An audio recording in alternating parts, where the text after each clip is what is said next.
being here. If you don't know me, my name is Anna Ford, and I am currently an intern with River Park in the city of Naples, but I'm also working under Paula. I am a soon-to-be graduate from Massachusetts General Hospital's Institute of Health Professions, so I'll have an OTD degree, or occupational therapy. Does anyone know what occupational therapy is? No, I don't know. Okay, so what OTs do is we can work with anyone throughout the lifespan, and we help them engage in everyday occupations. So things that you do every day. This could be toileting, eating food, playing a sport, or swimming, because that's a leisure thing. So that's what I do. And I'm here because 3 years ago, I was actually an intern of Lynn's before as a recreational therapy student, and that's when I found out about Swim Central. I fell in love with the program. I actually had the opportunity in Boston for a fellowship, so I tried to bring Swim Central up to the Boston area. The fellowship fell through, but luckily as part of... Can I take a picture? Yeah, of course. As part of my doctoral degree, we have to do a doctoral research project. So my professor that was supporting me in the fellowship said, let's make this your project. So I went to Lynn and Paula, and I was like, I want to do Swim Central. I want to do research in this area. What can I do to help? So from there, came back to Florida, started working with the program. The thing that I noticed with the program is it's amazing. Hundreds of thousands of kids have gone through it, whether it's in Broward County or here. But really, besides measuring the effectiveness by taking the participants who have had a drowning and running their names through the participant listserv, there's really no way to measure if this program is effective. We do all these assessment results, but from there, nothing happens. Because we don't know what happens in 3 months if the kids their skill. Yeah, so what I wanted to look at is there a way we can measure the retention of skills post-program? And is there a way that we can look at the effectiveness of the program for kids with and without disabilities? Because I know kids have all different diagnoses these days, all different swimming abilities in everyday life. And especially here, I worked a lot with kids with disabilities, and I have a passion for doing so. So I wanted to look at this program to see what the difference was between the two populations. So like I said, how does this relate to OT? Swimming is a leisure occupation, so I was able to take this program and say, OTs have a role in aquatics. We use aquatic therapy a lot, whether we're getting kids to learn how to swim or getting it to strengthen their muscles so that they can do something else outside the water. So as an OT and a rec therapist, we definitely have a role within this field. Also, the fact that drowning is the leading cause of death for kids 1 to 4 and second from 5 to 14, as we all know. So that's where we have a role as OT, as health professionals, because we have a promotion and prevention role. We really work in the health promotion, health prevention throughout the community. And with that, I decided to do this project. So I came up with 2 different aims. The first aim is looking at the retention of skills.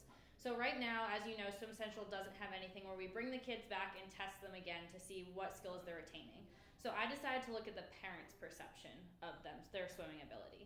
So what I did was developed a survey. So that's actually this form. So this is a survey that we sent out to parents of past participants. So this pool was from last summer all the way through the fall. And what we did was we sent it via email. We sent this survey to all the parents who had provided email addresses. I went to all the schools that participated, and we sent it out. It was anonymous. It was confidential. So all the parents filled out all this questionnaire. We ended up having only 41 returned surveys out of 400. And I will say to you, and you did, man, it was very, yeah, and honestly, I expected 10.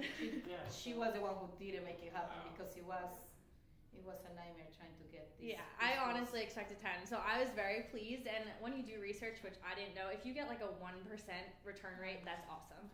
So I was really happy. Yeah, obviously with the population we're working with, there's a lot of limitations. We did email addresses. Some of our participants, I said the language barrier. Yeah, language barrier.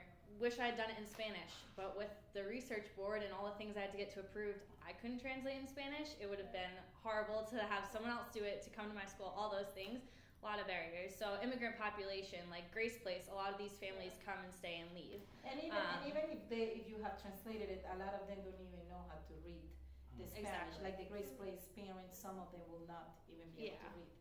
So I was very happy. The schools, especially Grace Place, they were really helpful. Gulf Coast Charter was amazing. They did How about the Step Up, the Golden Gate? They did a lot of them. Put it on like the website page that they sent, or some of the facilities had like an app and they put like the survey link Oh, on there. okay. So the survey did ask what facility they took Okay. the Yes. program at, but never asked the school. This is good. So that could be something that could be added to it. But yeah, a lot of limitations, but I got 41 back, so that was Yeah. awesome. Of the 41, 15% of parents had a child with a disability, and 85% without. So that's only 6 children that had a disability, which seems low, but actually 15% that correlates to our special education program. So of all the kids enrolled in public schools throughout the U.S., actually only 13% are special education. So we had a really good representation. And special disability, does that also include the kids that, what is it, ADD? And Yeah, so as long as they have an E IEP. we have a lot of, when the groups do come up, like, at least 5 in each group. Well, and the question on the survey is, does your child have a disability? And then it's the parents' Parents' discretion. discretion of whether or not they put yes or no. Most So, likely they want to say no. If they're ADD, they probably don't Yeah. say. right, probably And a not. lot of Which are really difficult to teach. yeah, a lot of diagnoses aren't reported, as we know, whether it's mental health or it's something more Most likely serious. those 6 Yeah. kids came from here, from the parents. And we don't really know that for sure, but probably, you know. I think I looked at the results, and I think there might have been one from Golden Gate that said Okay. disability. I can send you guys like Yeah. the actual all the results. But yeah, so it was a good representation of nation, which was awesome. So that was that, and then once I ran the actual data analysis, which statistics is not fun, I have found out through this process.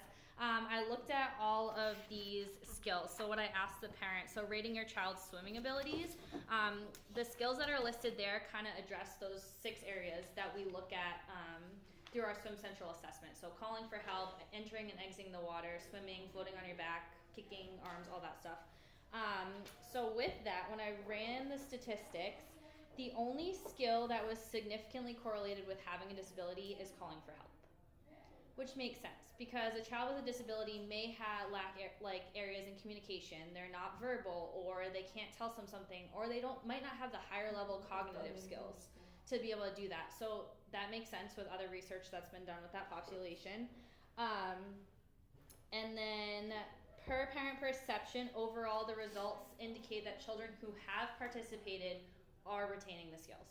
So overall, all the parents said that they were.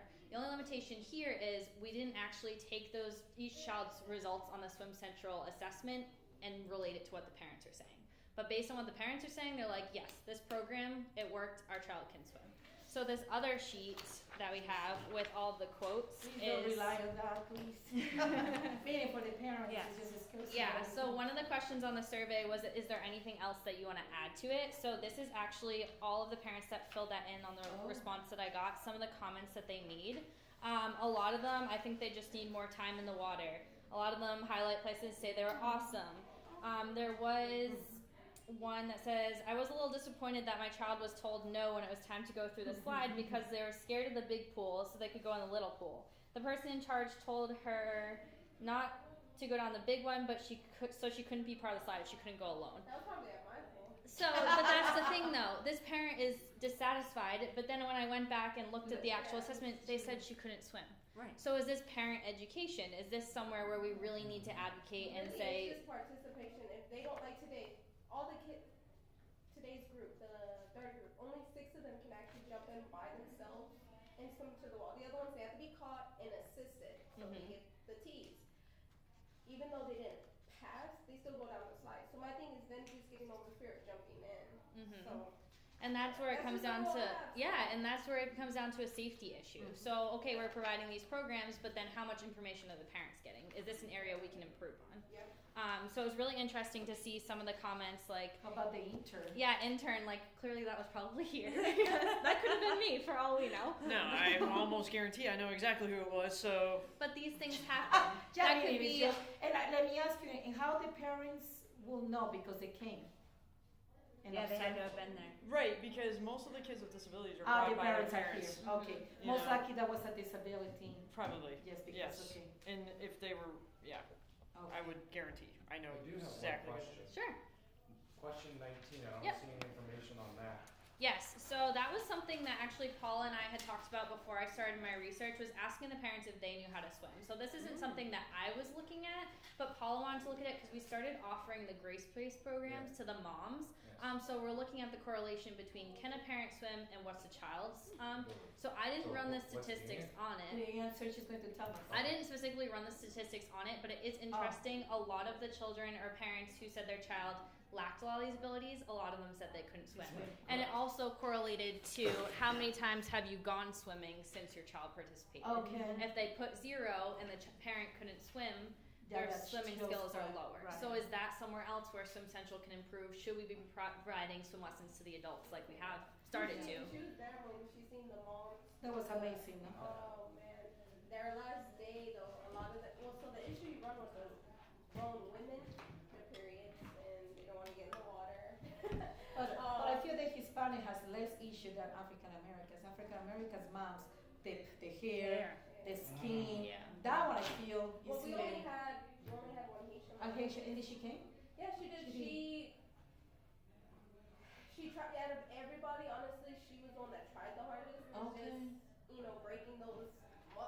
They tense up. I mean, that's just years of being afraid. So that's just her coming to the pool and But asking for what is guidance. nice about Grace Place is that there are some moms that they participated here. And now when I went to, because I usually go and talk to them before they start the swimming program, now the moms are helping the other moms and say, you cannot go when your kids go because you're going to scare. You need to learn to swim first and then you need to make yourself to be safe. Like they are the ones now, talking to each other. Well, that day, I mean, she was there when I had to stop the lesson because the moms, they're like, and I'm like, man, I expect the kids to be joking around, not you guys. I was like, and I told them, I was like, are you going to just pull me? I go, this is your child right now. I go, I need to see. I go, this is a skill you need to pass. Good for you. So, I mean, she's So it's amazing how much you see, like how much, in the real world, what's the difference in how much an adult is acting like a child in the same class. Like clearly the awareness, this needs to be known. We need to teach everyone of all ages these skills. As you can see on this page, these are the results. So it shows of the survey respondents, how many had a disability versus without for the children. Their age ranges since I was looking at the ages 3 years old to 14 of the survey respondents, these are the age breakdown, and then you can see the actual statistics, which is the fun math part, of each of the skills that we asked the parent about. So that was what I ran my statistics on. Clearly you could run so many different things. From the parent's ability to swim, there's 100 correlations that we could look at for Swim Central, but those are what I chose to look at based on the effectiveness in my research questions. Let's see, what else? So that was it for the survey. Some limitations, like we talked about, was the low social economic status, no emails or email changes, a lot of emails bounced back, the partial immigrant population, we didn't have it translated into Spanish, relying on the schools to distribute the surveys, those are all factors, but we still got 41, so that was good. That is. Does anyone have any other questions on the survey part of it? So overall, per parent's perception, my child is retaining skills, is what the final result of that was. And they need to have a lot of fun. Don't learn how to swim, just have fun. Hey, at least all of us got something negative and positive. Yeah. And it was also interesting, based on response rate, I think River Park, Golden Gate, and maybe a few from the Y. Other than that, those were the only really 2 sites we got survey responses on. Yeah, because you got Yeah, brand that's new. what your group, who's your class, right? Are they starting? They started on this week. Nice. And then you guys will have it on Swim Central. We are going to start now, Starting next- full first. Next week. Yes. And Immokalee we didn't have any Yeah. because definitely those are all Spanish speaking. Yeah. Well, and that's the issue too that we're always gonna run into if, with the minorities, if you don't speak Spanish, you rely on the teachers. And usually, if our staff doesn't speak Spanish, it's gonna be hard to translate to the kid, so. All right, so the second area that I looked at is current Swim Central participants. So this is January until our past session. I didn't include this week's. So through the end of March, we had, I think, 3 or 4 3 sites. The Y here and Golden Gate. And then we had a few programs here because we had some groups of children with disabilities, and then we had a school come in as well. Yes. And that is a 76? Yes, Okay. so 76 total children that completed the whole program. So they were there for pre-assessment and post-assessment. So I had all the data and their registration form was filled out with their age and all the demographic information. So I think there was 14 additional children to the 76 that I wasn't able to get enough data from them, so they weren't included. Maybe they came for 2 days. I think I kept it at like if they came for 7+, then they were included in what I took. So this is I'm looking at current pre and post test assessments, the overall changes in scores for both children with disabilities and without. What is their final score? Are they closer to that passing, or are they still at the refuse or need help level? So if you look at the second page of our fun and third page of our fun statistics, the results of this group are there. So 92% identified based on registration forms without a disability. So they might have still had ADHD or something, the parents just didn't disclose it. And then only 8% for this group identified with a disability. We have our age ranges, so really 3 to 9 was our age range for the 76 kids that participated. The first chart is looking at the pre and post test scores of a child with a disability. So at the bottom you'll see if it's closer to 1, that's going to be your pass score. If it's closer to 4, that's going to be your refuse to attempt. So for this group, there's only 6 children, really small population, kind of hard to tell the true impact. But as you can see, the only skill that was most challenging for a child and showed the least improvement was, once again, never swim alone, throw, don't go, call for help. Relates back to that first aim where a child cognitively or expressively, language, communication, they might have more difficulty doing so because they have a disability. But did you notice the YMCA, the post test for the Never Swim Alone, the numbers were super low. Mm-hmm. And I talked to her and I'm like, what happened there? You know, that should be a skill that it should be. Time before you get in the water. Yeah, it should be 100%. And I know, and she's pretty good, you know, how she does it. And she actually, before the kids go inside the pool, she says, you need to ask an adult permission to go inside the pool. Like she does, and I know she does a very well job. And I feel it's very subjective of the instructor doing the test, because for her she was very strict, and if the kids were joking around or not, and it looked like she had a group like that, and she said, I knew that they knew the concept, but they weren't saying it to me, and I'm like, that's one of our limitations. So we all attend a training, we're all teaching these same basic skills, a lot of us use the same format. So is it our rating ability? Are we afraid to say a child passed in case something happened? Or is it that we're not all teaching the same way, or we're not all looking for the same answers? Or I have an aquatic facility, I'm not going to say which one, they pass 100% every single skill. So these Find are that all hard to believe, things. but maybe they No, I don't think so. Maybe they have savants. I They don't got some think. damn good instructors. Right?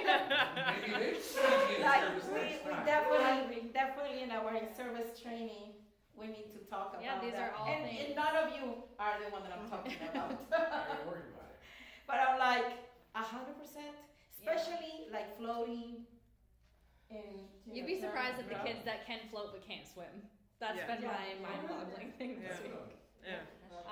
Yeah, the So 4th and 5th skills. all Once things. you get them to the fear of water in their ears, Oh yeah. that's the hardest part. Yeah. So you can tell. So that's really interesting. It comes down to, as we're teaching these children with disabilities, what's an alternate technique that we can use to teach Never Throw, Don't Go? I had a girl in this last session who did not talk at all, nonverbal, would not. I don't know if it was a language barrier. I don't know if she really did have a diagnosis, but it got to the point where I passed her on that skill today because I knew. I said, yeah, she definitely understands. I said, do you ever go to the pool without a grown-up? If mom or dad or I or anyone, no grown-up are here, do you ever go to the pool? No. Every single time I asked her, she knew that skill. Could she verbalize that skill? No. So maybe we need a different way to teach and communicate with these children to know that they understand that. Yeah, because I will say, like, sometimes I'm like, I told Anna, I was like, I don't even evaluate that skill with my nonverbal guys because how do I? But we can't pass that up because Right. a lot of them, it may take them longer to process it, or they may not be able to verbalize it, but they need to learn. We say it, we tell them, but I have no idea. I don't know. And that is the reason why the assessments, like the pre and post test, I don't even share that with the wine festival, with the special needs, because it's completely different. Yeah, and it was another facility, but most other people that were in the facility are gone. But after 2 weeks of Swim Central, we did a presentation with Stewie. With the Otter, this Josh the Otter, and we were asking the kids about the number one rule of swimming, and none of them knew none knew what was. And they actually were saying that they were okay to go to the pool by themselves after 2 weeks of Swim Central. So there it goes to retention. And No, I mean, no, the teachers even do. It's okay. just it was. So there again, so many factors that They don't learn contribute, anything. you know. The only thing is never swim alone. Yeah. It's just, Yeah. I like the one today. Oh No, yeah. it was so embarrassed to have like 40 kids that just spent 2 weeks of swimming. And you couldn't. They're Jen, my kids, just saying. I would say take my kids. Jen had one today, and she said, "Do you ever swim without your mom?" He's like, "No swimming, no swimming, no swimming." That is what I You're want. never gonna swim again. No, you don't get in the water at all. No swimming. And then it's so funny. I've become like, so crazy. Like people say, "Oh, my child participated in Swim Center," and I'm like, "Oh, what is the number?" Like, outside my work, where people tell me, I completely go directly to the child, saying, "Can you please tell me?" And I would say 80% of the times they always tell me. That's You awesome. guys are doing an amazing job. So also, if you look at this P over here, that's the significance level of these skills. So the only skill, which is super interesting, if you have a significance of 0.05 or less, it means that there was something significant that happened. All these children are improving in their skills overall, but the only one that was significant for with disabilities is back float, which I think is pretty interesting. Because a lot of the time these kids are the ones that even more don't want the water in their ears. But this was the skill that we improved in most, which is huge because that is such a life-saving skill. If a child falls in the water, they can float on their back, that's amazing. So that was really interesting. And then if you look at child without a disability, they're improving in all areas, and their significance, all of those results were significant. So they're making enough improvement that it's saying, yes, this is definitely working. So that was really good to hear as well. All right, and then this last chart is just gonna show you the overall change. So if you look at, let's see, exiting the water, with a disability, it didn't change at all, but all of our participants passed. So it's not so much about the number, it's more about the negatives and positives, showing that there was a change. And then you have to go back to the actual chart to see, okay, there wasn't a change for exiting the water, but they passed, they got that score of water both times, versus never swim alone in the first one, there's a 0, so there was no change, but they're still at that with help level. And then the 0, 0 is the highest. For the changes, no, not Okay. necessarily. Okay. This is where you have to compare to that last chart. Closer to 1 is a better score. So if you go to the last chart, child with a disability, their score is not a 1. I think it was closer to, it's 3.17 and 2.17, so they're still at the with help level. So their score on Never Swim Alone was a W at the beginning and the end, so there was no change. But their exiting skill was a pass at the beginning and the end, so there was no change, but it was a good thing. Does that make sense? Kind of hard to explain, but I've learned more about statistics since Anna's been here. I'm like, so have I. She's like, I've been so- like yesterday, I was like, I can't do she's it. like, "Do you think this means?" And I'm like, What? "Yeah." And the thing is, it's so important to do it right because Yeah. it can And skew the your results. your values are. So like we talked about limitations, different instructors. Also, usually when a child has a disability and their parents bring in them, we're on a 1-to-1 instructor to child ratio versus a group where we could have 1 to 6, 1 to 7, occasionally 1 to 8 if it happens that we don't have enough instructors. So that's also just something to take into consideration. I know a lot of kids this week, if they were in a 1-to-1, they probably would have had better results with the program. Yeah. Something else to think about. To make the ratio lower. How about offering any, I mean, this might already be done, discounts. If you come back for private or lessons, we can do a discount if you can show that you've gone through the program on time.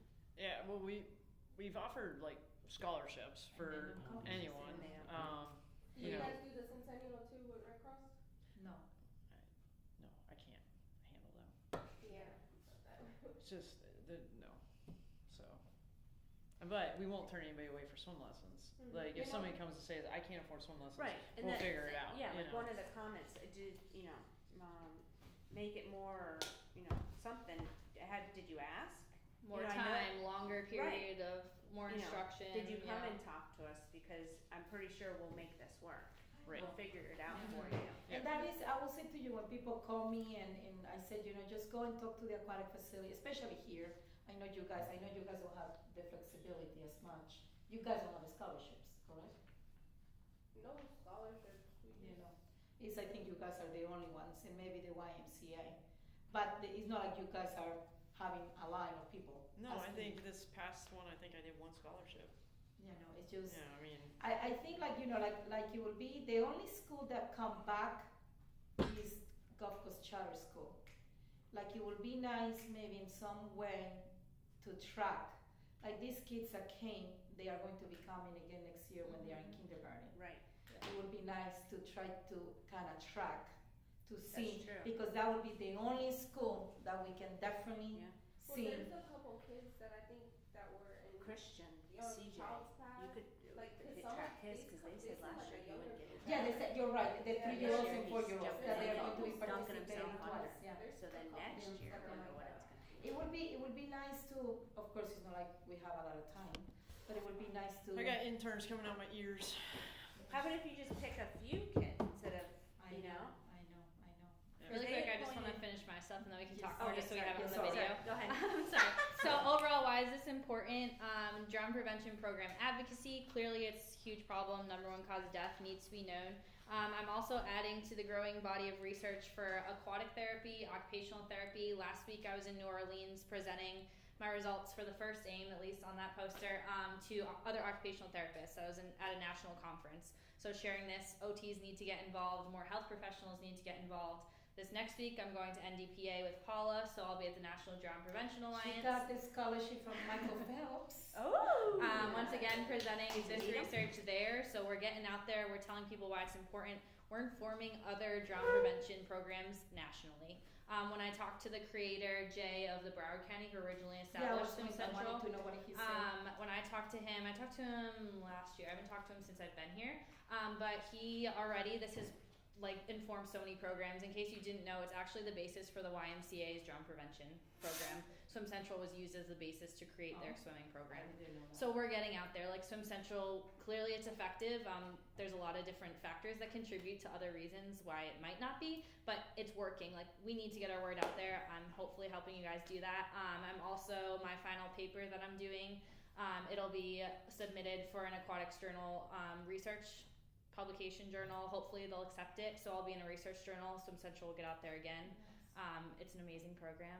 My whole school will know about it. I was 'cause I've kind of been scared. presenting. I thought you were going to, because like, you guys are wasting Shut it your down. time. Yeah, so other than that, we can kind of talk about, in my perspective, what does this mean for Swim Central? I want to help you guys go further than just this. Okay, I found the effectiveness.